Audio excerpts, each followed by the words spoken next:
The Devlin Doull Podcast. Simon Doull joins me. And sorry, last time we spoke, I could hardly hear you. There's a song going on in the background. Is that?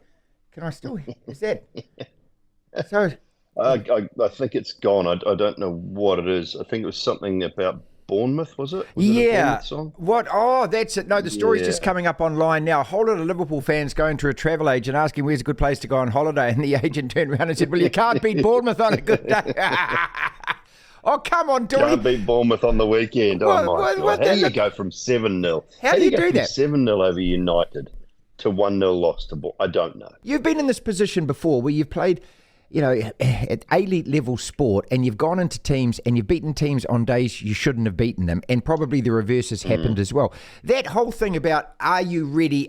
Is your mind in it? Are you committed? And the 1% margins and that, I don't know. I mean, you know, a lot of people think that's airy-fairy stuff, but how else do you define these kind of results? Absolutely right. And when you, and I don't know that this is the case because I'm not in that situation, but when you kind of under-prepare, when you think we've just come off this massive high and the next game is against a team we should easily beat. You know, I mean, 9 times out of 10 you play them, you should be beating them comfortably, 2-1, 3-0, 3-1. And so do you under-prepare? Do you switch off slightly mentally? Does your mind go to a different place? We've already got the 3 points, you know, and those things can happen. As a sportsman, as anyone, you can just mentally switch off momentarily and it costs you.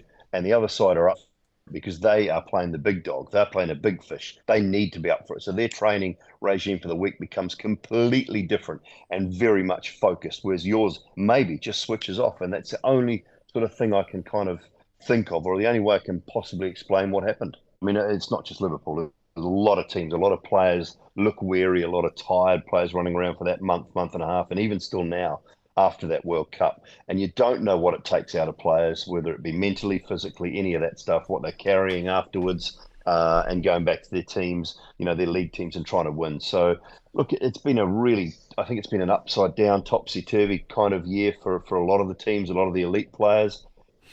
He is a man of leisure, a man of pleasure, and national treasure, Simon Doull, and covers cricket all over the world. And I know you had an eye on the Sri Lanka New Zealand tests that finished earlier in the week, and just an extraordinary game of cricket again. And after the England test at the Basin Reserve, you think, how on earth can lightning strike twice?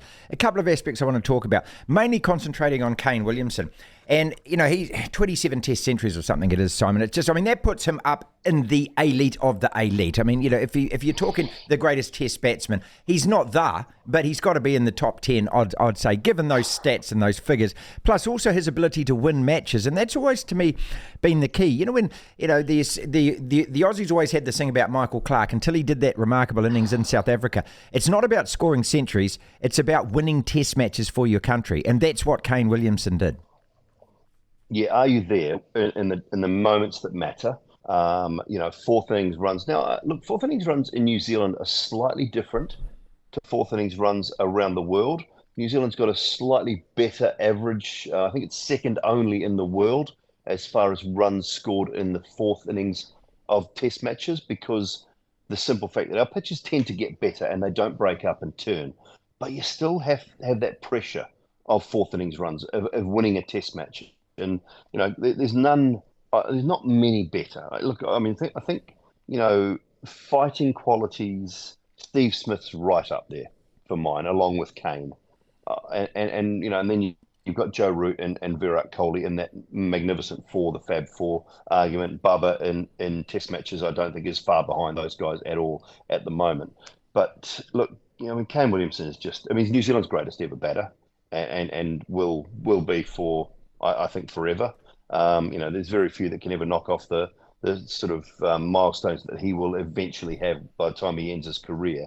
And it was just another moment. It was just another moment where he gets into a zone and he knows there's a job to be done. And while it is sort of falling around him outside of the, you know, the Mitchell's innings and a couple of other little innings, he just finds a way to get it done. And that's the mentality and the sheer selflessness that he has as a player, and the skill, the enormous amount of skill that he has as well. It was a phenomenal effort, a great test match again, and you know, just such a shame, Marty, that I mean, a minimal amount of New Zealanders were able to see it. That I was talking about this with Telf yesterday, and that is the shame. Look, I understand, with New Zealand cricket and with New Zealand netball, and also with all of these sports that need money and they need the finances in the bank and they need to lock it down and all of that kind of stuff. But what I feel is out of kilter is the balance of it.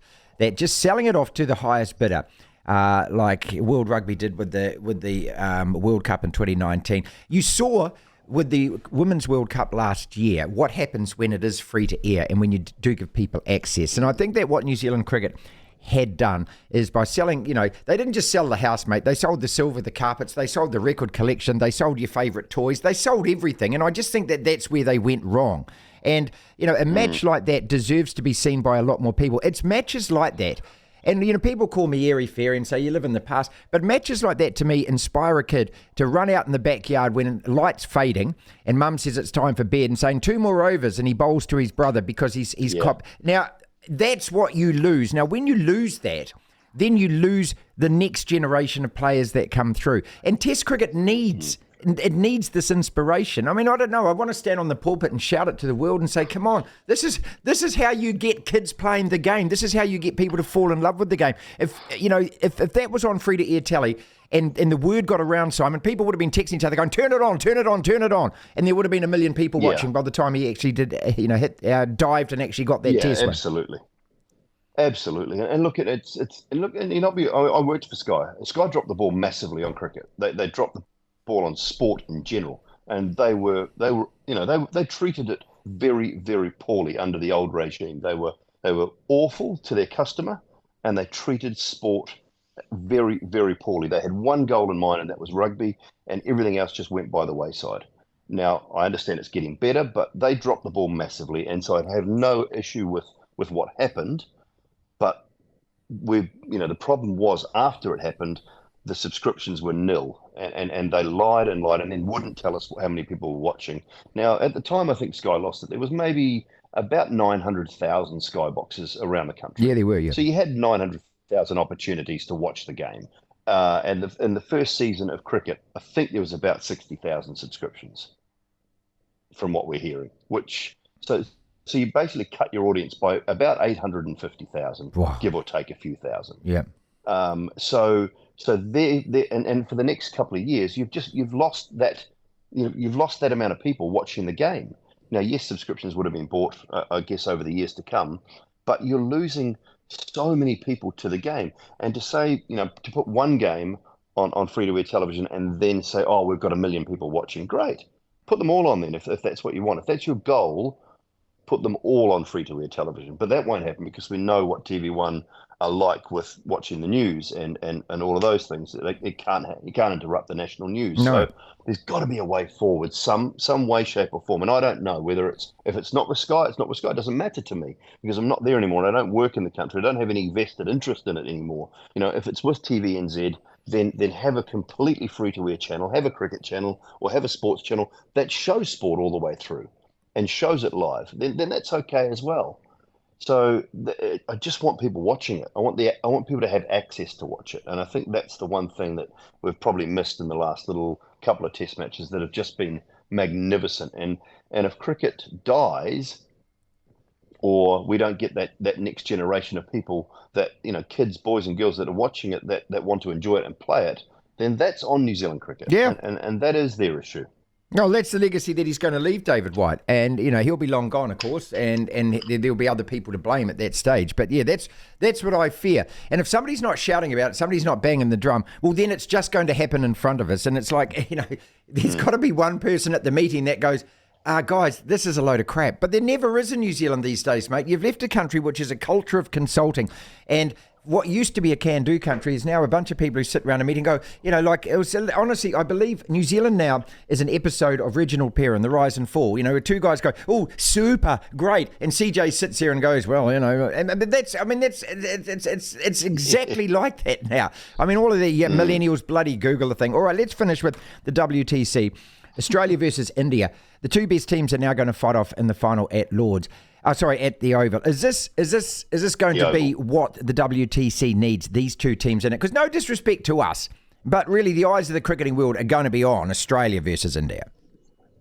This is magnificent. I think this is an ICC. This is a gold mine for them. This is exactly what they want. They want this Aussie side who are going to get. They come out of the third Test match in India very, very well. It's been a very good turnaround from them, to be honest, and they will go to that test, that World Test Championship final at the Oval. I would have thought favourites on a very hard, fast, bouncy surface at the Oval, and they'll look for a little bit of payback from what's probably happened in India in the last month. So look, it's a massive windfall for the ICC. It's going to be great to have two nations, doing battle at the Oval in the middle of London rather than down in Southampton. Remember, COVID times so dictated that the players' hotels had to be at the ground, which is why we went down to Southampton to play that one in 2021. I would imagine it'll be just about sold out on a daily basis. They love their cricket at the Oval. They are brilliant supporters of cricket. You've got a huge Indian base. There'll be Aussies travelling from everywhere to catch a bit of the English summer. I think it's going to be magnificent, Marty.